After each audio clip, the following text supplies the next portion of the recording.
é, sobre como, o que é teologia humanista, o que é teologia progressista, para quem é leigo no assunto das teologias e quer acompanhar aí o programa. Primeiramente, é importante nós vermos, pastor César, que há duas estratégias principais que nós identificamos na ação do inimigo de nossas almas, né? Um é o modelo egípcio, modelo do faraó, modelo do domínio, da subjugar as pessoas, mas existe um outro modelo, que é o modelo babilônico.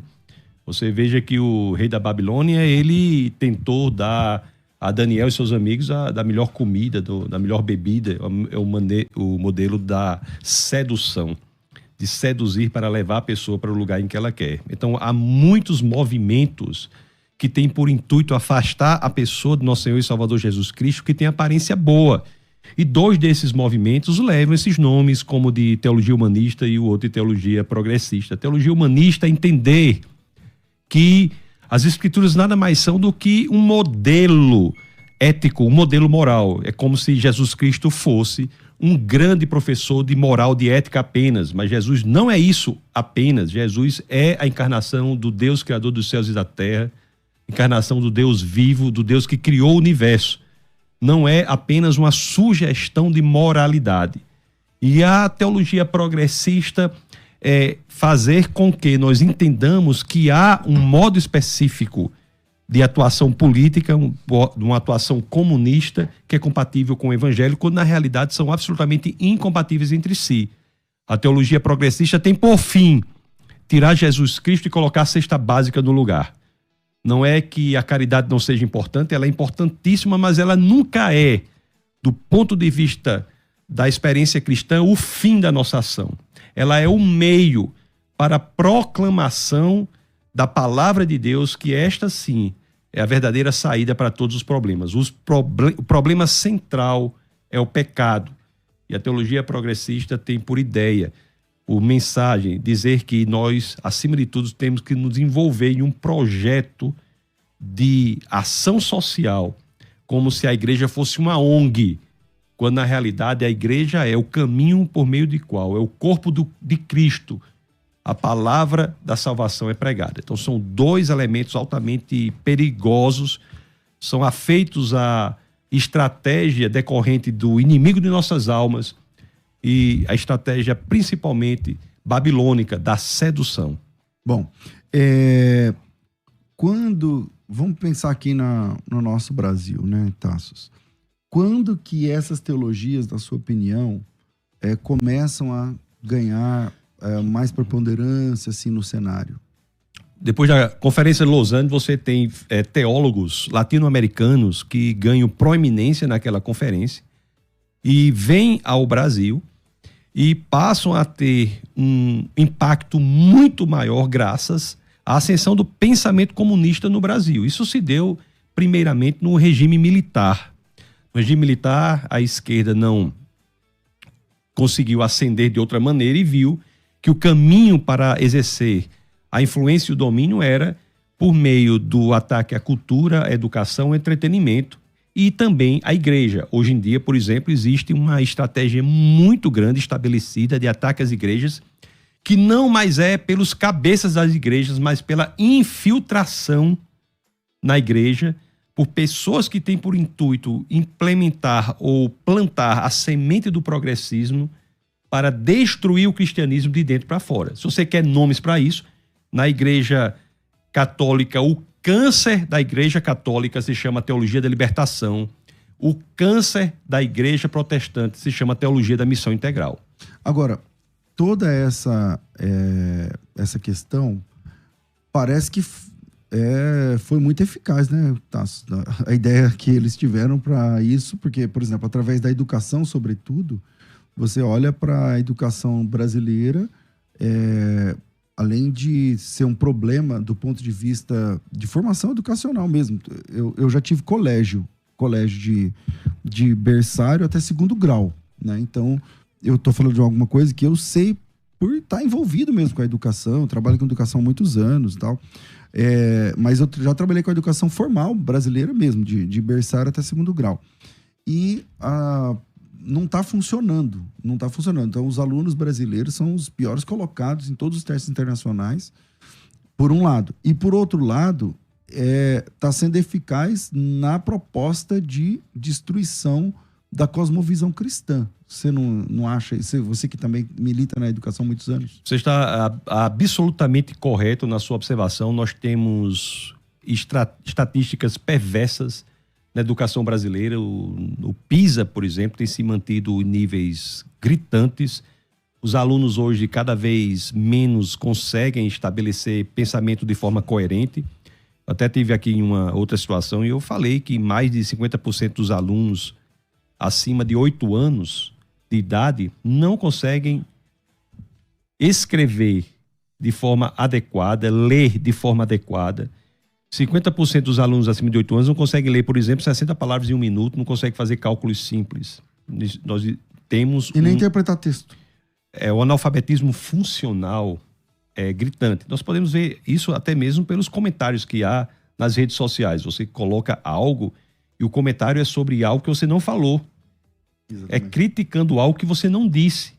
Então, existe um agrupamento brutal de falácias argumentativas que se tornam cada vez mais comuns como fruto do analfabetismo funcional. Agora mesmo eu pedi para desativar o comentário, porque os comentários desse bate-papo nosso, porque as coisas que as pessoas falam não é com base no assunto que está proposto aqui. E a educação tem, de fato, sido fortemente afetada. E o cristianismo genuíno, é importante que se diga, é o contrário disso.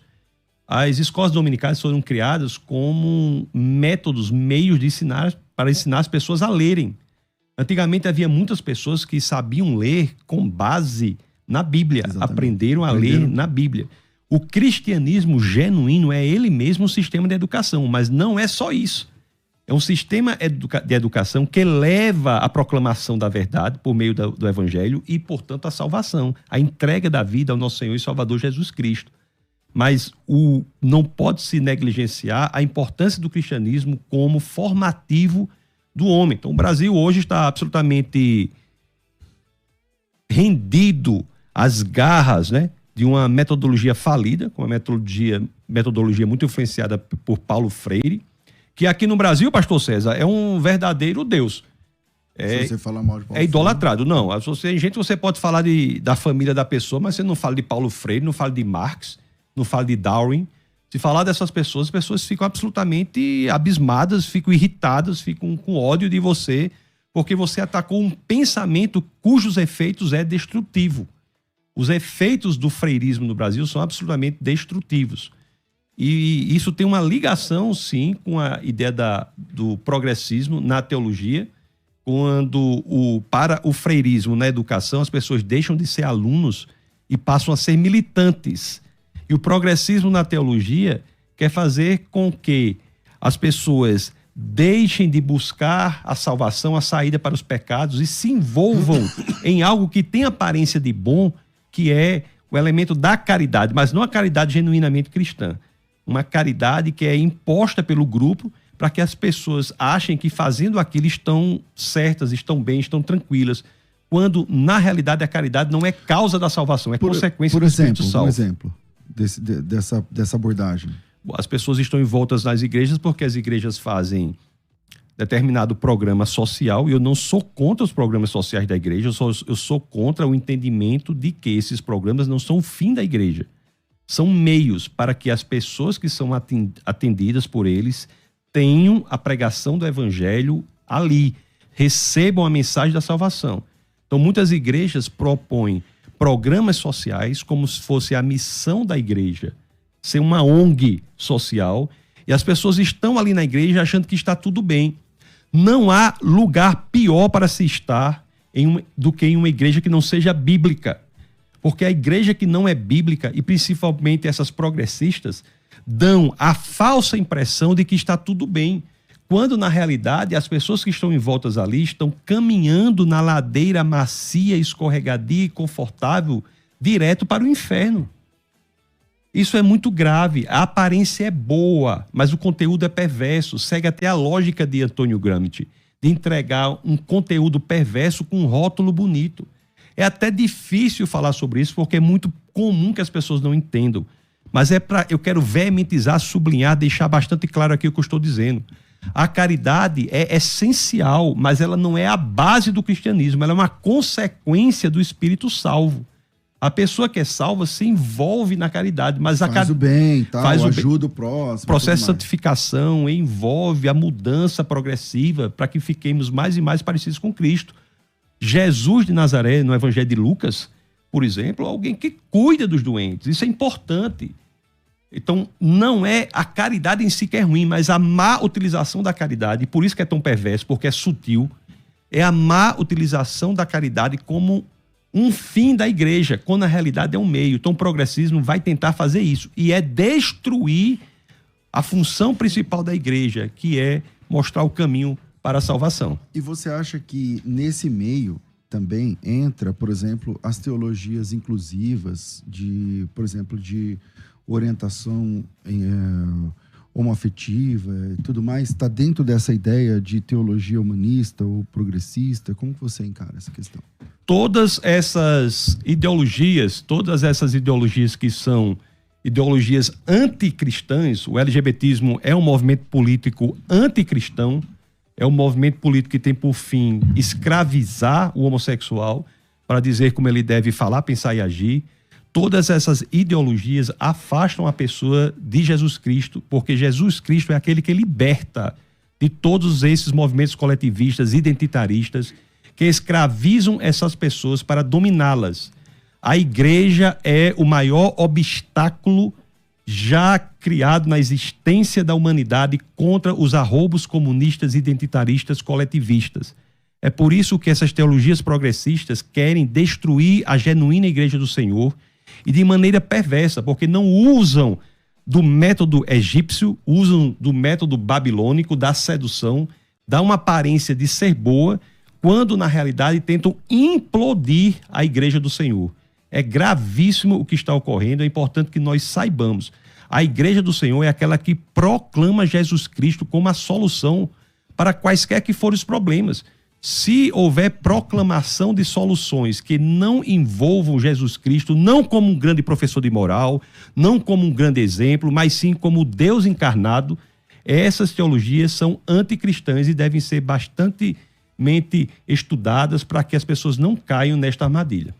Bom, chegou aqui já o nosso segundo convidado, que pegou esse trânsito hoje em São Paulo, está daquele jeito, está aqui com a gente pela segunda vez aqui no programa, o pastor Rodrigo Silva, da Igreja Adventista do Sétimo Dia. Ele também é arqueólogo, filósofo, professor na UNASP, a Universidade Adventista do Estado de São Paulo, e curador do Museu de Arqueologia Bíblica, recentemente inaugurado, e apresentador do programa Evidências na TV Novo Tempo, que também é transmitido por vários outros canais e redes de televisão.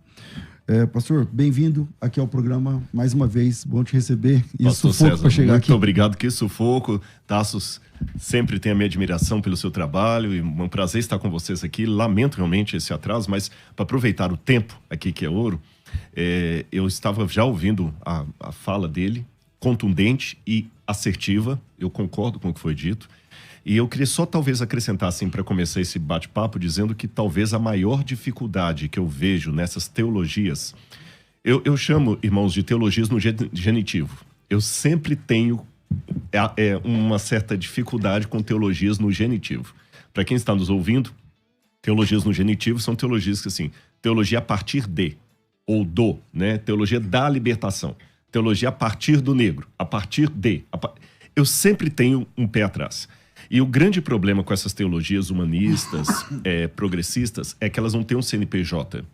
Não é necessariamente um grupo que ele se reúne e você fala assim, não, esse grupo aqui não concordo com... Não, porque por não ter CNPJ, são indivíduos defendendo posições, elas estão em todos os ramos confessionais que nós podemos imaginar.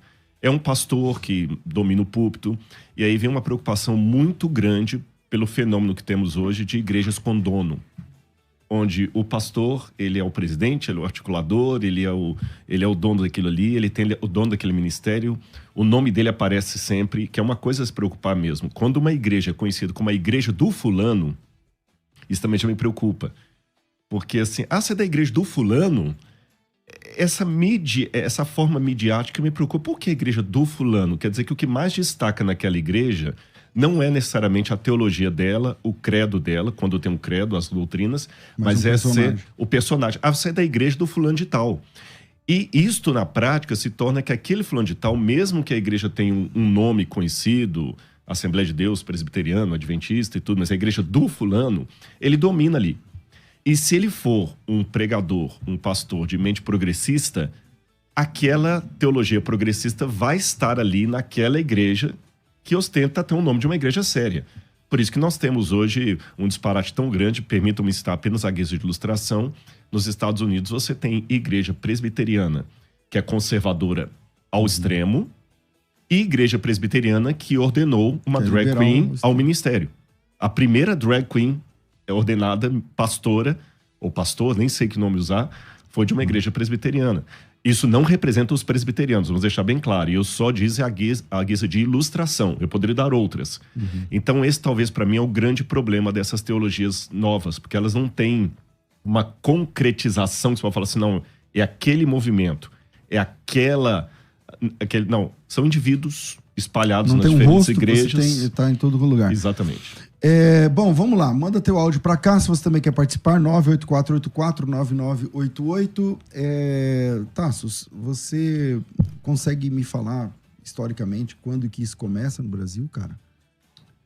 Você acha que tem como a gente falar, faz 20 anos que tá pior, faz 40 anos, não sei. Como eu estava dizendo, a grande investida do progressismo do Brasil se dá, historicamente falando, no regime militar. No regime militar é quando a esquerda vê que vai fazer lançar mão mesmo do comunismo ideológico, né? Nós falamos aqui outra situação sobre comunismo ideológico, que nada tem a ver mais com a economia, tem a ver com a ideologia, quando o ataque passa a ser no âmbito da ideologia, separando as pessoas, e as teologias fazem uso disso. O professor Rodrigo mencionou teologias qualificadas, né? É interessante que ele diz assim, toda vida que você qualifica algo, você piora. Justiça social. A justiça social é menos justa do que a justiça por ela mesma, né? Então você veja que essa separação é que dá vazão a esse tipo de abertura. Então nós temos hoje o negrismo, que de fato tenta escravizar o negro, o LGBTismo tenta escravizar o homossexual, o feminismo, a mulher. Como que se, para quem está ouvindo agora, eu conheço a teoria sobre isso, mas como é que é isso aí na prática? O que acontece basicamente é o seguinte, vou tentar resumir aqui. Durante Marx e Engels criam o comunismo como um sistema de pensamento que tem por intuito dominar a economia. Então é aquilo, né? A previsão deles é que a sociedade avança com um regime feudal, tem contradições, você tem uma revolução burguesa, você tem um regime capitalista, tem contradições, você tem a revolução operária, você tem então comunismo. Então teria feudalismo, capitalismo e comunismo. Só que isso não ocorreu. Um primeiro contra-exemplo a isso é a própria Revolução Russa, 1917, em que você tem uma sociedade feudal que passa para uma sociedade comunista com a burguesia irrelevante. Então, a partir daí, os pensadores pós-marxistas, incluindo o próprio Lenin, que mesmo na Revolução Russa ele tenta dar uma abordagem mais política e menos econômica, passaram a sair do âmbito econômico para ir para o âmbito ideológico. Então, pensadores pós-marxistas, como o Lenin e, notadamente, Antônio Gramsci. Antônio Gramsci é alguém poderosíssimo, porque nas suas cartas do cárcere, que ele escreve, estando inclusive preso sob o regime de Mussolini, ele diz que o ataque tem que ser no elemento ideológico, não mais na economia. Porque a economia... Eu acho que ele é a dobradiça do marxismo até essa versão que é hoje implantada nas escolas, por exemplo, na cultura. Em tudo. Cultura, entretenimento, educação e escola. Então nós temos hoje a separação no âmbito ideológico. Aí que vem o feminismo, para separar a mulher do homem, o negrismo, para separar o negro do branco, o LGBTismo, para criar categorias de índole ideológica para tentar dominá-las. E as teologias são criadas como o intuito posterior de atacar os maiores obstáculos a este domínio ideológico. A teologia, essas teologias anticristãs, elas tentam destruir a igreja, que é um obstáculo. Então, como é que essas ideologias querem fazer? Querem dominar, por exemplo, a mulher, dizendo como ela deve falar, pensar e agir. Aí, essa é uma descoberta da escola de Frankfurt, filosofia do século XX, que diz que o domínio da linguagem representa o domínio do pensamento e, portanto, o domínio da ação. Da forma que você fala, você pensa, da forma que você pensa, você age. Agora, o obstáculo a isso... Que aqui no Brasil isso aí tá avançado. Tá avançadíssimo. Porque já estão mudando a linguagem das pessoas, uma vez mudando a linguagem, a forma que você trata, e a forma que você trata é a forma que você entende, a forma que você entende, a forma que você... Não, mas veja bem, é mais grave do que isso. O seu pensamento está estruturalmente circunscrito à sua capacidade linguística. Você não consegue articular pensamento fora da linguagem. Então, a linguagem ela é destruída como uma forma de destruir o pensamento. Não é possível pensar fora dos limites impostos pela sua capacidade linguística. Então, esse é o grande... a metodologia destes movimentos de separação de pessoas em grupos. Aí, o obstáculo a isso é a igreja e a família. E para atacar a igreja, eles usam exatamente essas teologias. Tem teologia feminista, teologia disso, teologia daquilo, tendo a qualificar as teologias para exatamente destruir o obstáculo que é a igreja. Por que é a igreja? Porque na igreja esses grupos não se sustentam. Na igreja não existe preto, branco, não existe, todos são um. Né? Gálatas 3:28, o apóstolo Paulo, enquanto 75% da população de Atenas eram de escravos, 50% da de Roma eram de escravos, o apóstolo Paulo diz, não há homem nem mulher, escravo nem livre. Escravo nem livre, judeu nem gentil, todos são um em Cristo Jesus. Então, o obstáculo é a igreja. Se nós destruímos a igreja, acabamos com o obstáculo contra os arroubos desses movimentos. Quais são as duas formas de destruir a igreja? Estratégia egípcia, estratégia babilônica. Estamos até escrevendo um livro sobre isso, vai sair próximo mês. Estratégia egípcia e estratégia babilônica. Em alguns lugares, a estratégia é egípcia. E o avanço do Estado comunista vai fechar as igrejas. A Nicarágua entrou agora entre os 50 países mais perseguidores.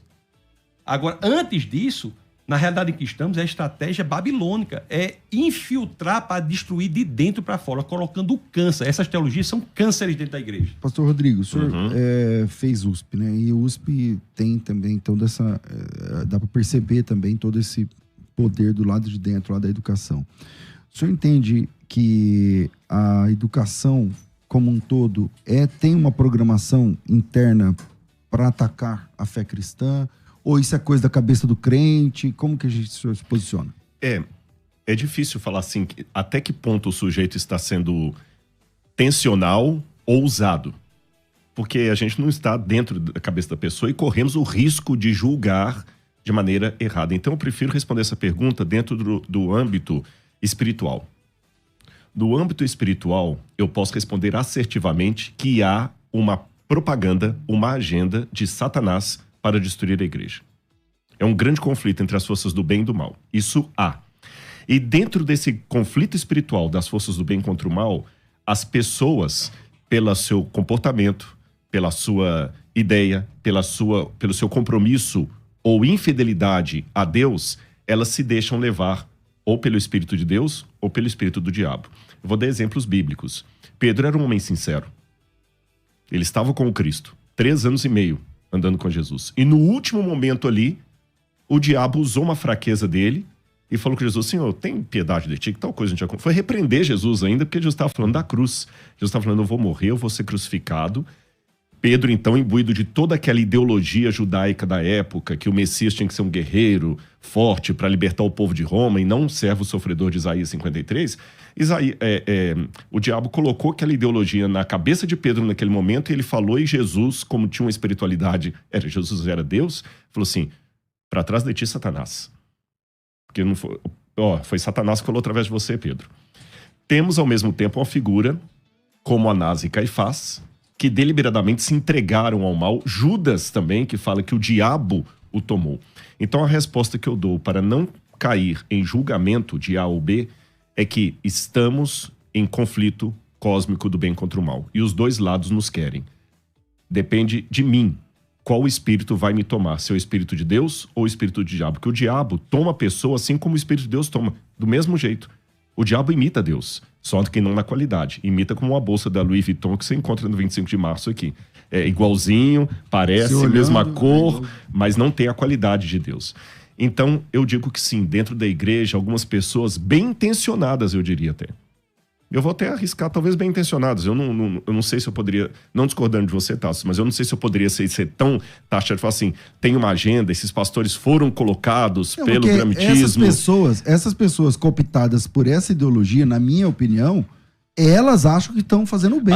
Com certeza. Então eu não vou discutir a sinceridade ou a honestidade pessoal de cada um, mas que estão a serviço do mal, sim. É por isso que eu analiso do ponto de vista espiritual. Não consigo enxergar esse quadro sociológico sem ver um conflito entre o bem e o mal por detrás de tudo isso aí. Tassos.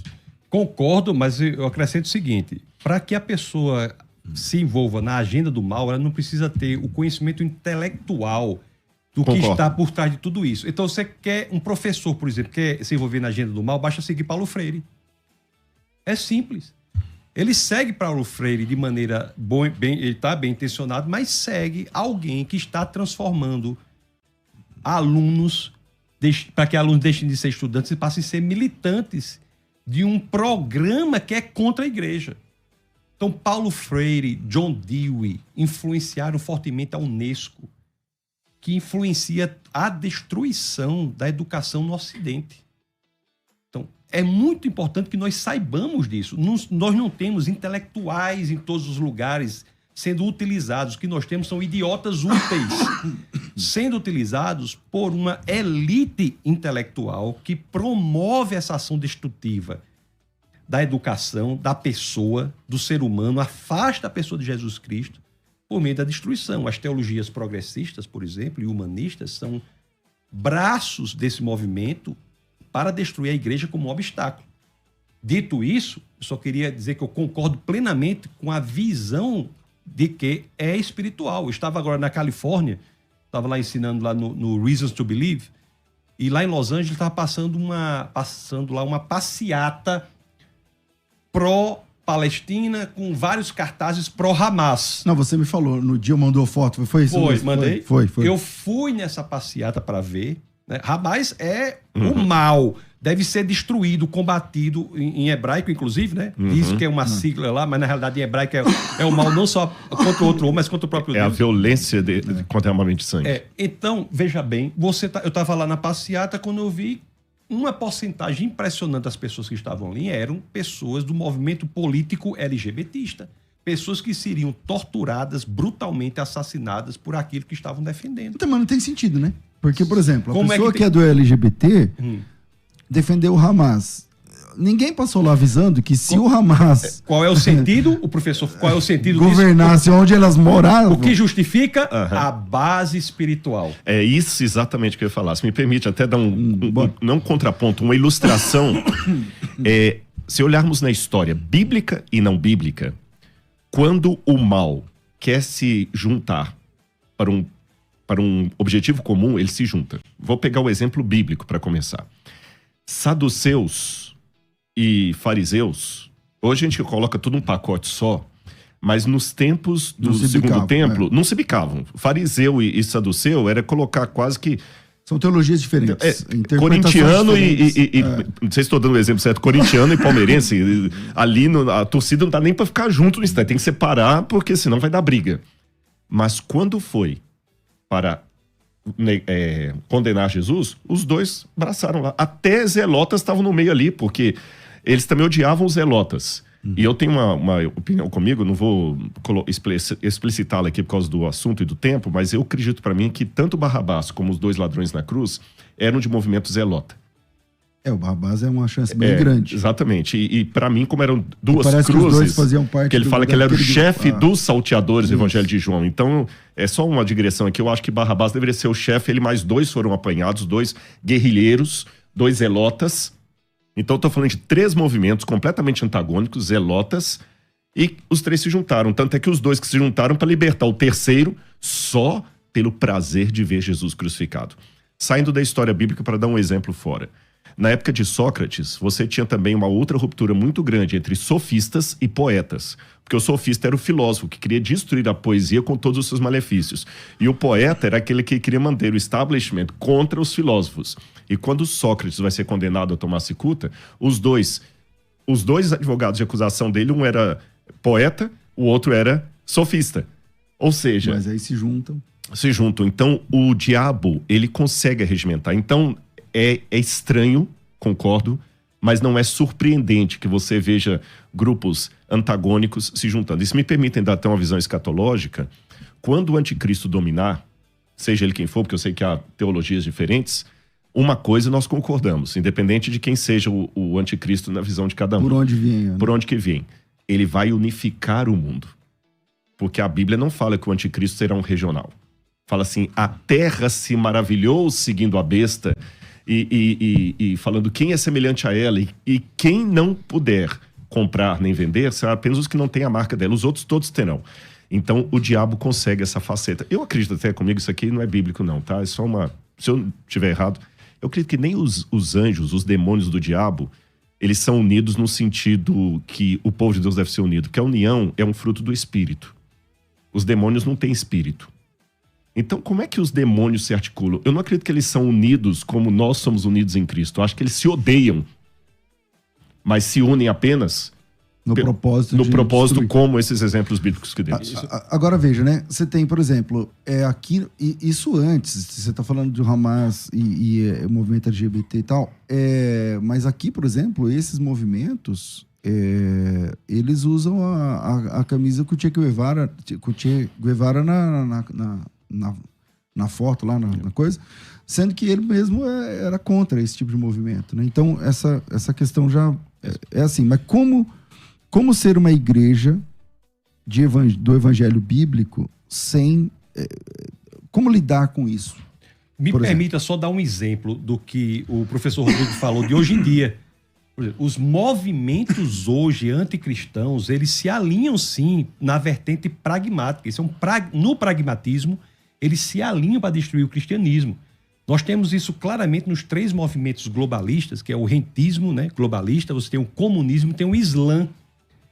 Esses movimentos, eles se unem quando o intuito é um só, de destruição do cristianismo. Você pegar, por exemplo, o norte da Europa, está sendo absolutamente devastado pelo movimento islâmico, absolutamente devastado. Eu, no início dos anos 90, ia muito à Suécia, eu morava na Noruega, ia muito à Suécia, e era totalmente diferente um país. Em 20, 30 anos, radicalizou o país, destruiu o país. Então, existem movimentos que se alinham. Então, o sul da Europa está sendo destruído pelo comunismo. Então, eles se alinham neste intuito. Isso é algo que acontece até hoje. É muito importante. E o movimento islâmico só não tem expansão na América do Sul e, notadamente, no Brasil, graças às igrejas pentecostais e igrejas neopentecostais nas periferias. Muita gente não diz isso. Elas não dão espaço. Elas já... As igrejas pentecostais... Que elas são mais conservadoras, as históricas, né? Exatamente. O evangelho é o único lugar no mundo em que há a verdadeira diversidade, em que a pessoa tem a sua verdadeira identidade, em que Cristo busca a unidade na diversidade, porque a transformação não é de fora para dentro. A grande diferença das visões de mundo não cristãs para as cristãs, dos globalismos para o cristianismo, é que os movimentos como o Islã, o rentismo globalista e o comunismo propõem uma transformação brutal de fora para dentro. O cristianismo liberta, é a transformação de dentro para fora. Então, isso que acontece nas Escrituras, já relata nas Escrituras, isso que ocorre, não sei se concordo totalmente com a questão de Protágoras de Abdera, eu não sei, mas que o senhor falou aí, né? E o que acontece hoje em dia é, de fato, uma ação justificada que só se une, só é explicada pelo plano espiritual. Desculpa eu ter complementado aqui, eu sei que você fez outra pergunta, mas eu achei importante para fazer todo o cenário. Eu perguntei como ser uma igreja do evangelho exclusivamente bíblico, sem fazer acepção de pessoas, sem como lidar com isso como igreja local. Eu tô falando lá na ponta mesmo. O pastor que tá ouvindo a gente aqui fala, não, entendo, eu sei, tal, é verdade. A escola, por exemplo, é um problema que levanta as pessoas contra a fé cristã. Quantas vezes na igreja local? Eu sou pastor de igreja local, cara. Entendeu? Eu tenho que sentar com o jovem, porque o professor de história, especialmente história, vai colocar um monte de coisa na cabeça do menino, da menina, e você fala, não, peraí. Vai lá e pergunta pra ele isso, pergunta se ele leu tal, pergunta se ele entende isso. Porque é um serviço muito bem feito que tá acontecendo. Com certeza. Como ser uma igreja nesse tempo? E aí? Eu acho que um dos primeiros pontos, assim, que nós temos que colocar como professores e pastores, porque o pastor no púlpito é um professor. É um professor. Aliás, na Bíblia, até essa distinção, assim, Jesus é um didáskalos, né? Como diz em grego, um professor mesmo. O desafio hoje não é ensinar. É tirar a cultura inútil para colocar a coisa que presta. É mais complicado. Porque ensinar, pensa, eu vou te ensinar um monte de coisa. Sabe aqueles programas reality show de acumuladores? Pessoas que na casa dele lá guardam um monte de tranqueira e tudo mais, e vão um psicólogo para convencer a pessoa a tirar primeiro o lixo para colocar móveis limpos. Então, a primeira coisa é isso, porque nós temos hoje no mundo, as pessoas não aprendem, não consigo entender. Não, na verdade, nós temos vários PhDs em cultura inútil. O pessoal sabe tudo que está acontecendo no Big Brother, sabe tudo que está acontecendo na novela. A Champions sabe League. Tudo. É PhD nisso. Você tem que primeiro tirar aquele conhecimento sujo que vem embutido de uma ideologia. Segundo, eu acho que é importante a igreja ter claro qual é a nossa missão. Mateus 24:14. Será pregado esse evangelho do reino em testemunho a todas as nações, então virá o fim. O que significa isso? Eu acredito que boa parte dos que defendem teologias progressistas na igreja, eu vou fazer uma defesa como se eu fosse um deles. Sabe o que eles vão dizer? Na verdade, nós estamos dialogando com o mundo. Que vocês, conservadores, não dialogam. Ontem eu fiz até um react no meu canal de um filme que eu assisti nas férias, que eu tirei uma semana de férias agora, o filme Jesus Revolution, que é sobre aquela história do movimento hippie dos Estados Unidos, que começou com a Igreja do Calvário e fez um movimento de Jesus forte na América lá. Por quê? E tem uma cena do filme que é assim, um pastor pregando de paletó e gravata, do jeito conservador e tudo mais, e só alguns velhos, uma meia dúzia de gato pingado de velho, a filha do pastor bocejando, sabe? Nenhuma criança, uma igreja morta. Aí aparece um hippie, o Lulin, que ele é interpretado pelo mesmo ator do Jesus, do The Chosen, mas é uma história real.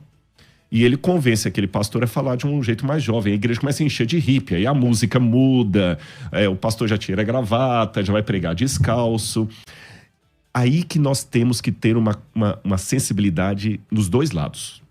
Qual que é o problema, talvez, dos conservadores? Aqui vamos fazer agora... Vamos lavar uma roupa suja em casa, Tasso? Acho que nós três aqui somos conservadores, até pela fala, vocês conhecem. Nós também falhamos numa coisa. Assim como muitos do outro lado sequestraram as pautas sociais, do lado de cá nós a negligenciamos. Porque quantas mulheres, às vezes, tinham agressão do marido dentro de casa e chegava para o pastor e mandava orar mais? Quantos rapazes tinham problema com a sexualidade e ia conversar na igreja, não tinha espaço, porque a igreja era conservadora demais para aquilo. Estava preocupada demais com paletó e gravata. Lembra aquela música da Assembleia de Deus, Fala Paletó? Paletó não fala nada. Aquela música ela tem uma paródia de verdade, tem a justificação pela gravata, não é pela fé não. Se o sujeito não tiver com a gravata e o terno, então tinha esse conservadorismo que não tinha muito espaço para o amor, para a aceitação. Se alguém entrasse tatuado numa igreja, todo mundo já olhava de cima a baixo. Você está usando barba? Tinha um tempo que se você chegasse barbado na igreja, você já era comunista. Então teve esse lado. E o outro lado se apropriou disso que foi negligenciado. Mas aí agora vem a crítica ao outro lado. Bom, eu vou fazer um intervalo de alguns segundos. Perdão. Não, fica tranquilo. Eu vou fazer um intervalo de alguns segundos e a gente segue apenas pelo canal do YouTube, pelo Facebook. Tá? Então, vira aí alguns segundos a gente volta definitivamente pelo Facebook e pelo canal do YouTube. Inclusive, se inscreva no canal aí enquanto isso. Vai. Pense biblicamente. Biblicamente. Na Musical FM. Com César Cavalcante. Siga a Musical FM no Instagram.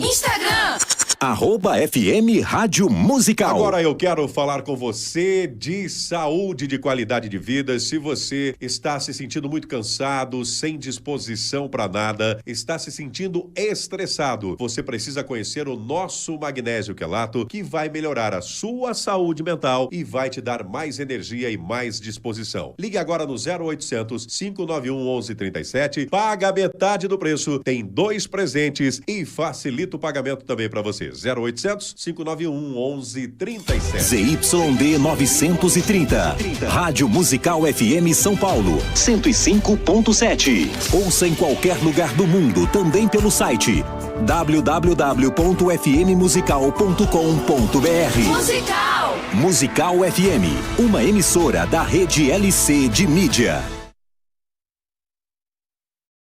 Entre a fé e a razão, viva biblicamente. Musical FM. Estamos de volta com o programa Biblicamente, lembrando que o Férias com Teologia tem aula amanhã, e se você quiser fazer a inscrição, o link está aqui na descrição do vídeo, é só clicar, e também para participar da Escola de Ministérios, o link também tá aqui na descrição do vídeo. Eu vou voltar com o professor Rodrigo para ele finalizar esse pensamento, que eu dei uma acelerada Claro. por conta de passar aqui. Bom, no do rádio. lado acho que eu deixei claro, então, que nós temos que também lavar a roupa suja em casa. Nós deixamos em débito as pautas sociais. Embora notinha de rodapé, você vê, por exemplo, a Igreja Deus é Amor, estava sempre nos presídios e tudo mais, mas as igrejas clássicas mesmo não tinham tanto essa percepção social. Quem faz mais trabalho hoje de, às vezes, caridade são movimentos espíritas, com sopão, aquela coisa toda. Então, esses outros grupos mais progressistas apropriaram-se disso, só que apropriaram também de uma maneira, a meu ver, errada. Por quê? Porque para ganhar o de fora, eles começaram a vender a essência do evangelho. Vou dar exemplos. A igreja tem que aceitar tudo. Não. A igreja aceita todos, mas não aceita tudo. Olha a diferença entre aceitar todos e aceitar tudo. Jesus é amor. A hermenêutica a partir de Jesus. O que importa é o que Jesus falou. Atualizar a Bíblia. Vamos atualizar agora a Bíblia. A hermenêutica de Jesus. Vamos ficar só com o que Jesus falou. Você cria um cânon dentro do cânon, igual o Marcião fez. Você tem um cânon dentro do cânon. Eu só aceito agora os evangelhos. O que não passar pelo filtro do evangelho, eu não aceito. Jesus é amor. E aí, vem duas observações para terminar minha fala aqui. A primeira, que esse movimento, eu concordo com o Tassos, quando ele puxou aí os anos 60, na ditadura militar, e na América também vai ser na mesma época, mas as raízes dessa árvore, se você me permite, elas vêm um pouco antes.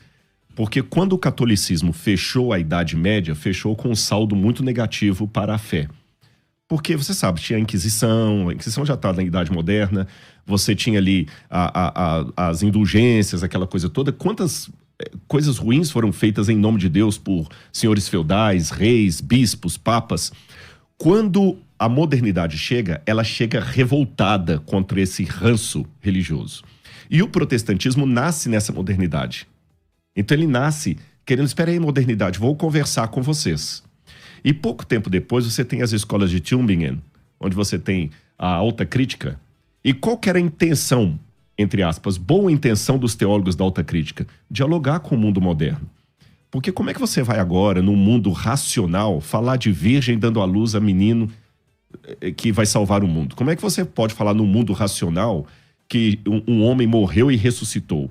Isso não cola. Vamos abrir o jogo. Até no último programa eu falei isso aqui. Como é que eu vou falar hoje para um ginecologista que eu creio que uma mulher engravidou sem relação sexual com um homem e que o menino que estava no ventre dela não tinha origem paterna?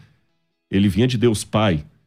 Como é que eu falo isso? Como é que eu falo para um físico? Você é um homem científico que um homem morreu, ressuscitou e foi de carne e osso para o espaço?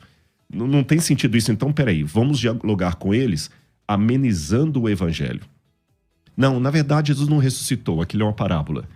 A virgindade não aconteceu, aquilo é uma parábola. Tá bom? Não fique chateado com a gente, não. Vamos simplificar o evangelho para você. E nisso, acabaram tirando. E essas raízes que começaram no século XVI foram para os Estados Unidos nos anos 60 e chegaram aqui. Então, muitos hoje estão fazendo a mesma coisa com o evangelho social.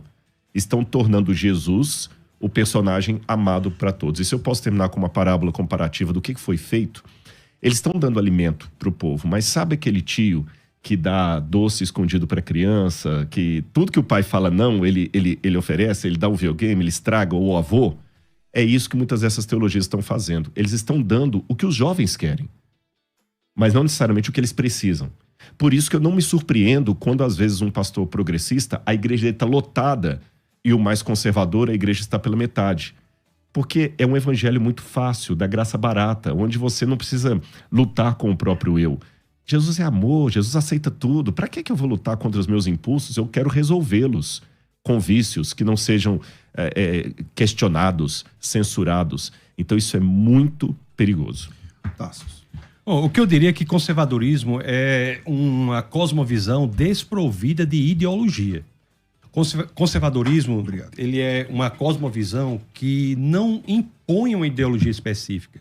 Tanto é assim que você tem islâmicos fortemente conservadores, cristãos fortemente conservadores, você tem movimentos, inclusive, que não são cristãos, que são conservadores. Porque o conservadorismo é uma metodologia. É a ideia de que você tem obrigações, débitos com as gerações do passado, né? Você tem débito com a geração do passado e tem obrigação com as gerações do futuro. Então, o conservadorismo é manter o que está dando certo. Pode mudar? Pode. Conservador não é contra a mudança.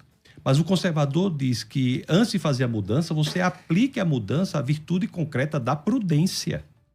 Seja prudente. Então, o cristianismo é, em sua origem, a possibilidade de toda essa discussão, mesmo progressista. É muito importante que nós temos essa percepção de que, antes do cristianismo, era barbárie. A cruz era uma forma de tortura e morte inimaginável.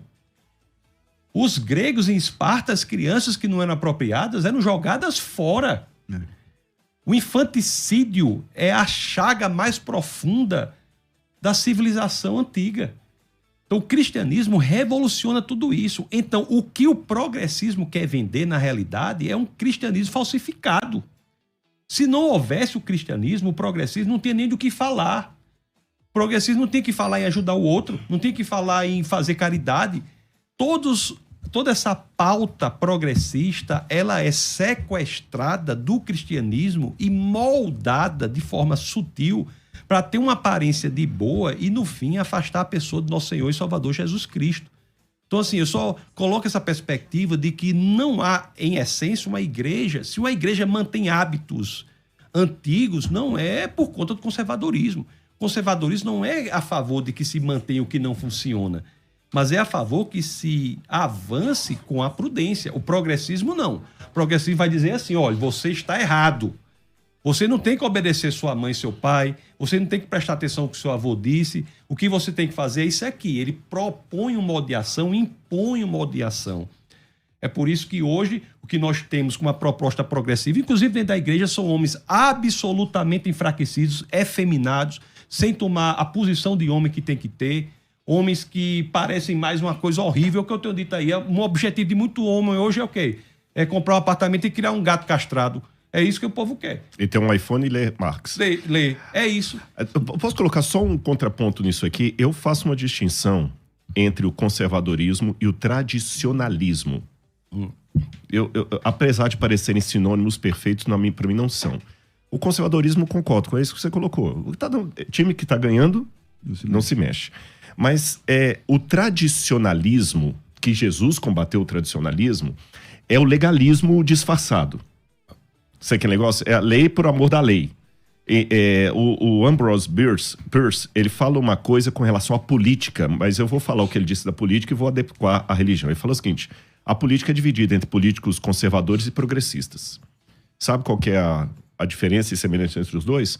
O político conservador é aquele que quer manter leis injustas para o mal atual.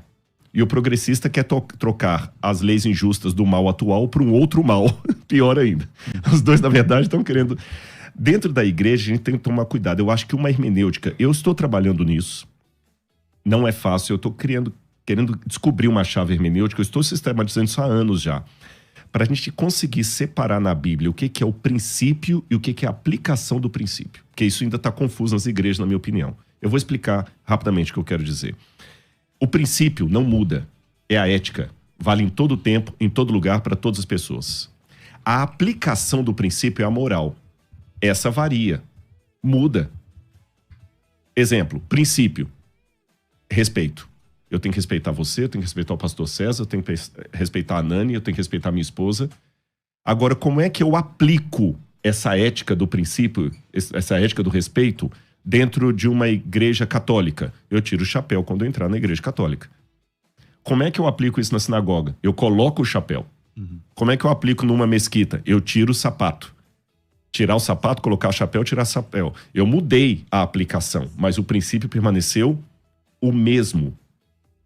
E eu vejo, às vezes, nos discursos, as pessoas tratando princípios como se fossem aplicação, como se fossem moral, que podem ser mudados, e tratando aplicações morais como fossem princípios. Ou seja, alguém mais conservador vai achar que nós três que somos apostatados, porque você, ao invés de estar de roupa social, você tá com uma camisa da BMW, eu tô com uma da Toma, e você tá com a camisa preta aí e barba, né? E barba também, um pastor usando isso aí, tudo mais e tal. Usos e costumes são tomados às vezes como doutrina, quando são usos e costumes. Mas se a gente não deixar isso bem definido, você corre o risco de pegar um princípio importante que não pode ser mexido e quebrá-lo, perdendo a essência, ou pegar um uso e costume... Que é o que Jesus falou em Mateus 15. Exatamente. E colocando no patamar de doutrina inamovível, e aí você vai realmente afastar o jovem, vai criar uma disruptura. Por causa vocês invalidam o mandamento de Deus por causa das tradições de vocês. De homens. Mas não coloquemos isso, eu acho que estamos de acordo aqui, na conta do conservadorismo. Conservadorismo não tem nada a ver com a igreja não se comunicar... Não, com tradicionalismo. Tem nada a ver. O tradicionalismo, que eu chamaria essa vertente negativa que eu dei, por isso que eu quis separar de tradicionalismo. Tradicionalismo é um nome mais adequado. Conservadorismo é responsável pelo avanço da humanidade. O conservadorismo é responsável pelo fato de nós termos criado conservadorismo na visão de mundo cristã. É o cristianismo e a ideia de manter o que funciona que fizeram com que nós tivéssemos criado a mais importante e a melhor civilização já existente na história da humanidade, que é a civilização ocidental. Mesmo na linguagem evolucionista, o conservadorismo é a mesma aplicação. Hoje na ecologia não fala de conservar a natureza, de conservar... conservadorismo é diferente de tradicionalismo.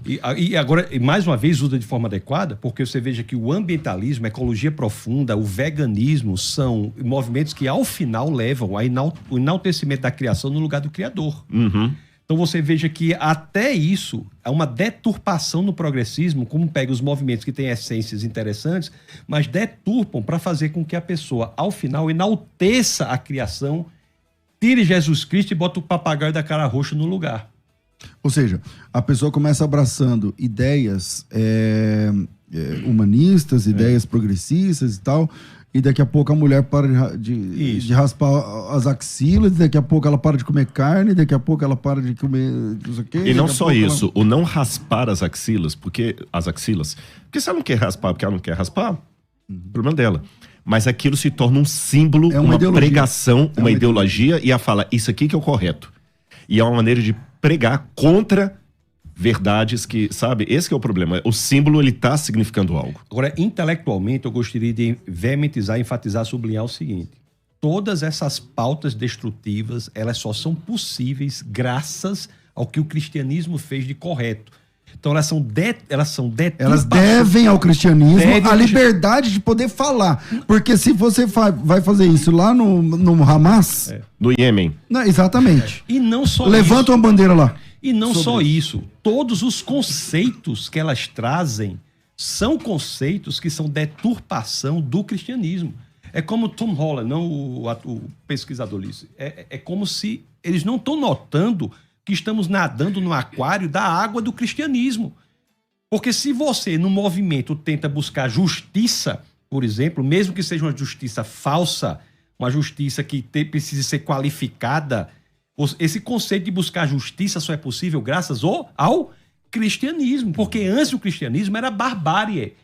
Era o quão mais poderoso que o maior engole o outro e acabou. Então, as sociedades se organizam de forma... Tem um livro do James Kennedy, não sei se você já leu, se você conhece. E se Jesus não tivesse nascido? Sim. E ele vai falar sobre a contribuição, sem discutir a questão da religiosa, mas ele vai falar assim, a contribuição da existência de Jesus e os seus seguidores na história. Tipo assim, se Jesus não tivesse nascido, não existia universidade. Entendeu? Se Jesus não tivesse nascido, não existiam hospitais, não existiam, por exemplo, asilo para cuidar de idoso. Quer dizer, o infanticídio só tem fim na história humana recente. Bom, aqui no Brasil, por exemplo, ainda tem infanticídio, né? Porque nas comunidades indígenas tem aí o pessoal da esquerda que defende a manutenção do infanticídio hoje. E o aborto. O aborto não há nenhuma diferença. Eu tô falando gente, talvez você não saiba disso que eu tô falando. O Brasil tem legalizado infanticídio agora nas tribos indígenas em nome da cultura Não é indígenas imputado como crime, não é imputado como crime. Então, gêmeos, quando nasce com síndrome de Down, quando nasce com algum tipo de... que nasce com a pele toda branca, como chama? Vitiligo? Albino. Quando o índio nasce assim, ele é morto. Ele é morto e a lei brasileira ainda tem aí, os deputados têm pesquisa isso que eu estou falando. Então, tudo isso é erradicado no mundo através do cristianismo. Isso é a loucura do multiculturalismo. É uma loucura que as pessoas tomam até como se fosse uma verdade. Acham que todas as culturas são igualmente boas. Não, existem culturas boas e culturas perversas. Uma cultura em que você... O canibalismo, por exemplo, é cultural. Em que você mata uma criança, você mata um deficiente. Uma criança que nasce com um problema, você assassinar a criança. Isso é normal? Não é. Uma cultura que defende o assassinato intrauterino, o aborto, por exemplo.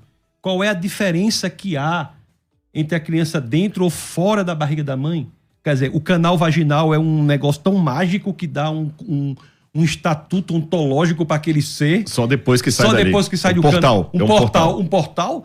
Então, isso são elementos brutais, severos, que o cristianismo luta contra isso desde sempre. E o que há hoje, repito, é uma deturpação desses conceitos de maneira errada para seduzir e afastar as pessoas de Agora, Jesus eu posso Cristo. dar uma notícia triste aqui na rádio hoje?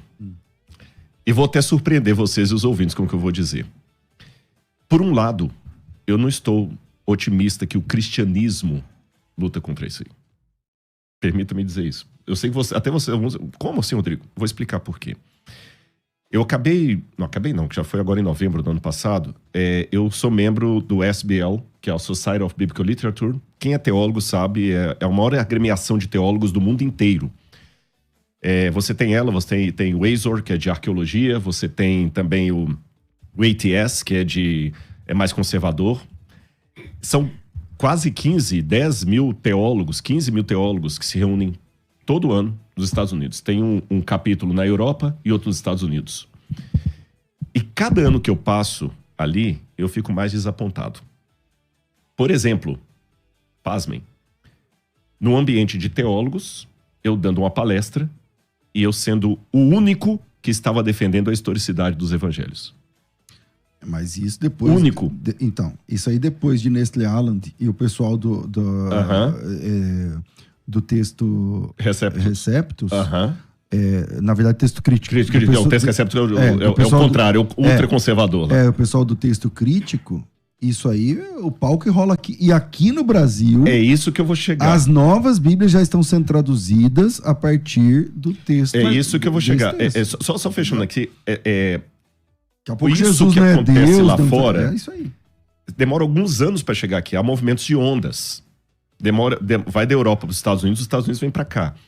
Esse último que eu fui agora, tinha uma mulher de uma conceituada universidade. Não estou falando do camaradinha do encanto. Não, estou falando de gente com PhD, defendendo que Apocalipse 3:20, eis que eu estou à porta e bato, que é o pênis de Cristo na vagina da igreja. Uma leitura feminista do Apocalipse.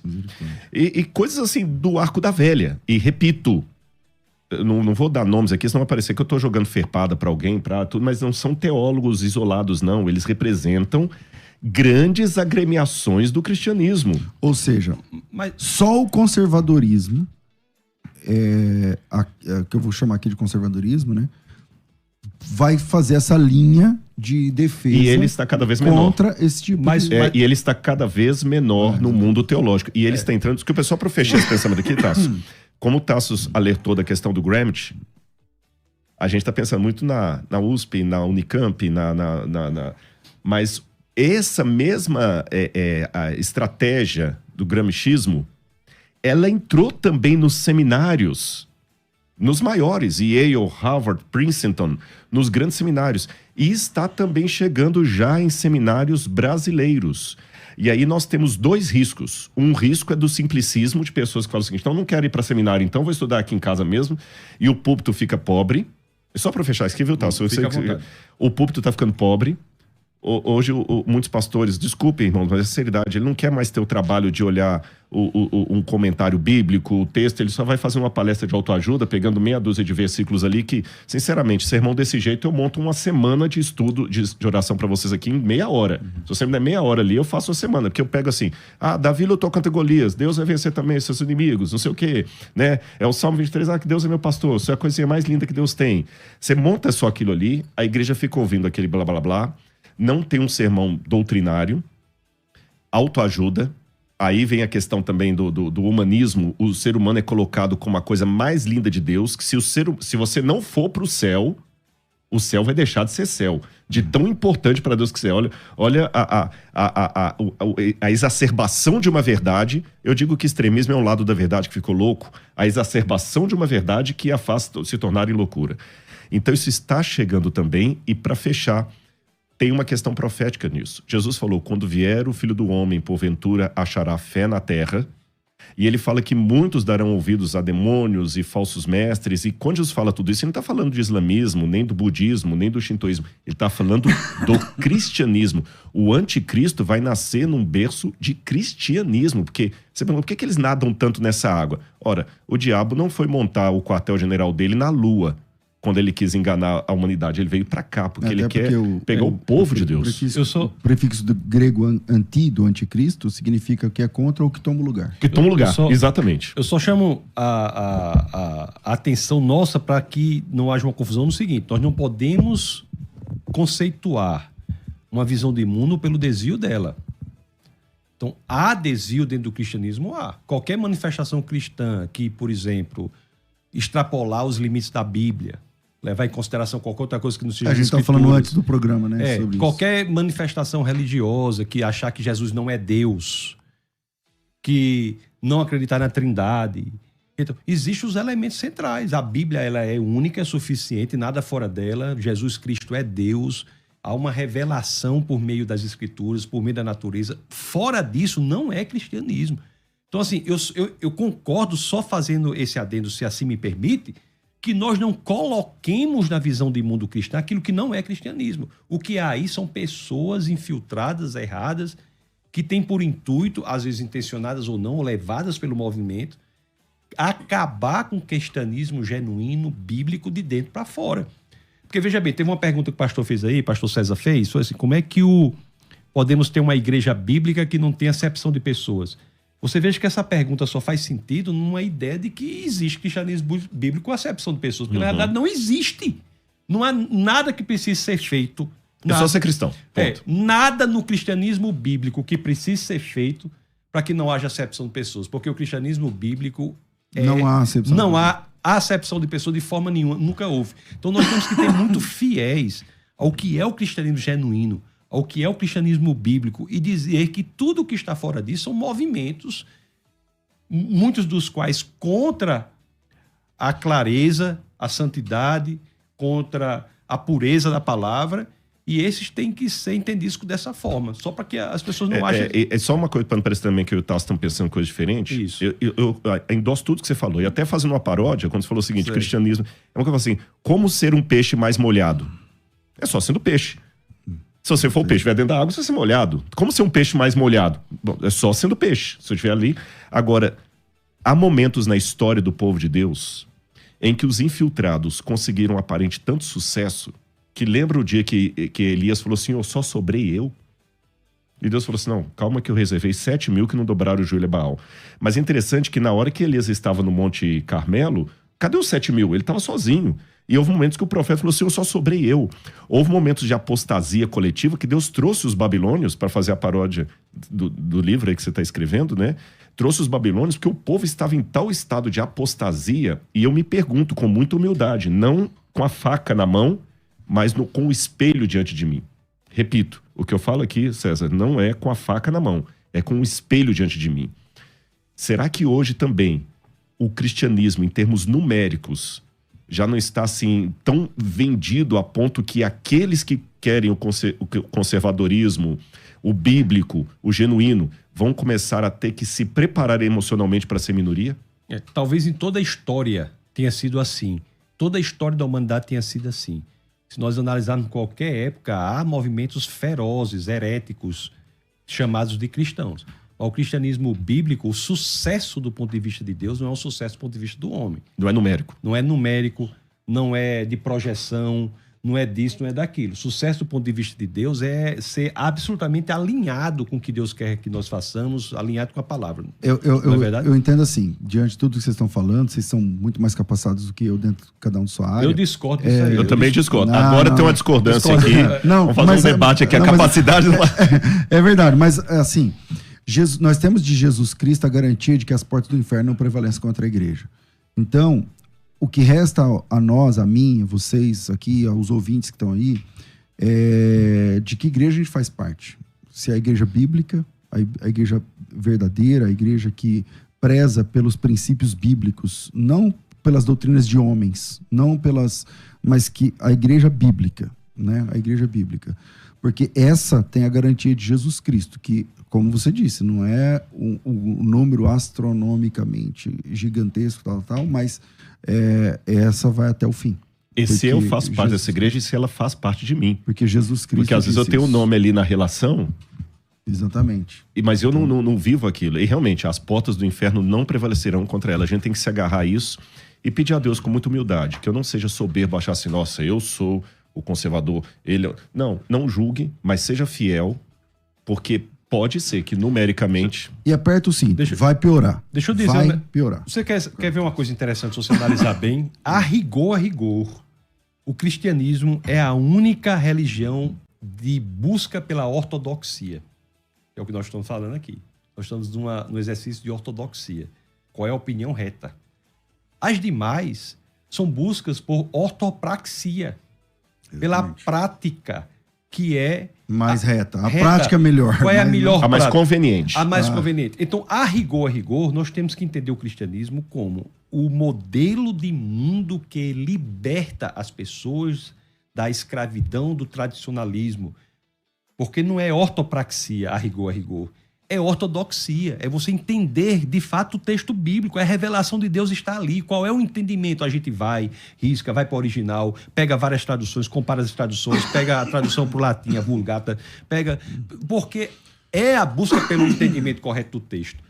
E é graças a isso também, pouca gente às vezes nota isso, graças a essa proposta absolutamente intelectual de experiência cristã, que os países de matriz cristã têm um desenvolvimento tão diferenciado de todos os demais.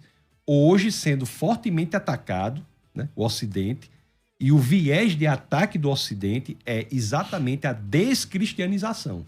Então, o poder do cristianismo é radical. E para destruir um lugar que prosperou em todas as áreas pelo seu viés cristão, o ataque é contra o cristianismo. Verdade. Bom, infelizmente nosso tempo é curto, mas muito obrigado você, ouvinte, que acompanhou a gente até agora, querendo entrar na Escola de Ministérios, o link está na descrição do vídeo, querendo participar do curso de férias com teologia, o link também está na descrição. Tassos, obrigado pela sua participação aqui. Quem quiser te acompanhar, te seguir, como é que te acha? Agradeço ao pastor César mais uma vez, ao professor Rodrigo. Fizemos parte de um grupo. Convidei, quando eu estava no governo, convidei o pastor Rodrigo para fazer parte de uma comissão do maior prêmio cultural do Brasil. Ele fez parte lá e outras pessoas tantas fizeram parte. Apanhamos por causa disso, até falar chega. Como intelectuais, né? Como intelectuais influentes fizeram parte. Então agradeço a participação. Eu estou ali no Instagram, Tassos Licurgo, TASSOSLYCURGO. No Instagram. E tem um site aí, um site acadêmico é tassos.com.br. Mas o Instagram eu acho que é a melhor forma. E o YouTube é só Licurgo mesmo, LYCURGO. Maravilha, maravilha. Professor Rodrigo, bem-vindo sempre aqui. Pastor, muito obrigado, uma muito alegria obrigado te receber mesmo. Desculpem mais uma vez o atraso, é um prazer estar com você. Eu sempre fui muito bem recebido aqui, com muito carinho. E fiquemos fiéis na palavra e na palavra. Redes, qual que você usa mais? Assim, é o meu mais simples, é Rodrigo Silva Arqueologia. Não tem Y, não tem S. Rodrigo Silva Arqueologia. O dele é difícil. O dele é mais difícil, mas é mais chique, né? Tassos de Rodrigo Silva, né? Tá aí. Mas, irmãos, muito obrigado. Eu agradeço de coração esse carinho. E foi um bate-papo muito bom por alguém que eu já admirava antes desse episódio aqui. Ele sabe disso. Verdade. Bom, tô ficando por aqui. Amanhã tem mais. Tudo isso muito mais a gente faz dentro do reino. Daqui a pouco eu volto com o bom e velho programa Crescendo na Fé. Tudo isso muito mais a gente faz dentro do reino, se for da vontade dele. Nossa mente. pensando biblicamente. Você ouviu pela Musical FM. Um tempo para pensar biblicamente. Biblicamente.